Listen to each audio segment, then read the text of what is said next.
What is up? I'm Accomplished, and as all of you may have noticed, when you logged on to Black Ops 2 today, you guys received an update. I believe PS3 did this a few days ago, but I play Xbox, so I figured I would share it with everyone, so everyone knows why they can't spray and pray with the SMGs anymore. What they've tried to do with this update is to balance the game out a little bit and make it feel as if every gun is on the same par with the other. Whether this update will do that or not, I'm not really sure yet, since I've only played a few games this morning since the update, so let's get into what they've actually changed. First off, for score streaks. The UAV has went up from 350 points to 425 points. This isn't a huge increase, but I feel as if it'll reduce the amount of UAVs by just enough that it won't seem like you have to run Ghost every single game. Game modes like Kill Confirmed or any other game type, people were getting UAVs a little too fast and a little too often for my taste. So hopefully it'll slow down the process just a bit. Lightning Strikes have been given a 750 ms delay. What this is going to do is give you guys a little bit more time to get in a safe spot. Lightning Strikes I feel are one of the most overpowered score streaks in the game right now. By the time you even hear that the enemy team has called one in, it's too late and you've already been hit. I just don't find this as 100% fair. Next, for equipment, the Bouncing Betty has an increased period between trigger and reaction by 200 ms. While running past a Bouncing Betty, you almost have no chance of survival unless you're using perks and or crouching. But when so many people just randomly throw them in the middle of a map, by the time you realize you've triggered it, you're most likely dead. This gets quite annoying, so maybe this will help that out a little bit. Sensor grenades aren't used too often in multiplayer. Players just feel they're unuseful.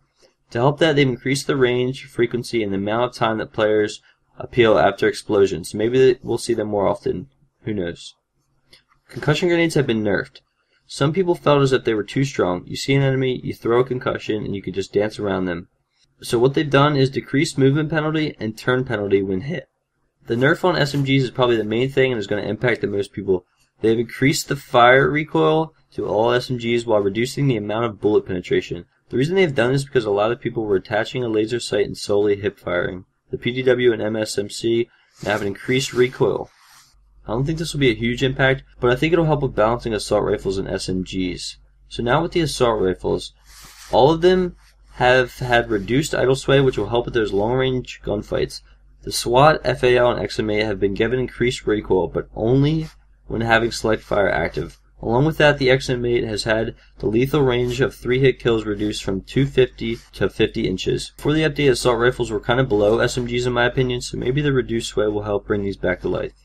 The sniper rifles, probably one of my more favorite updates that they've done.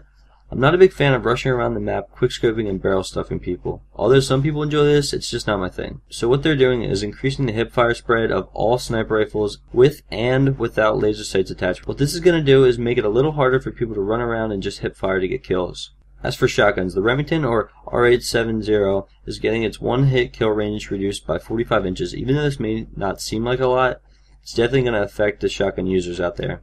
And lastly, the pistols. Some people, including myself, find themselves getting instant killed by headshots with a pistol. So what they've done is reduce the headshot multiplier of the B23R and the Cap 40 from 1.4 to 1. Now that I've covered that, I hope you all are updated and enjoyed the video. If so, leave a like, and if you want to see more Black Ops 2 videos coming soon, hit that subscribe button.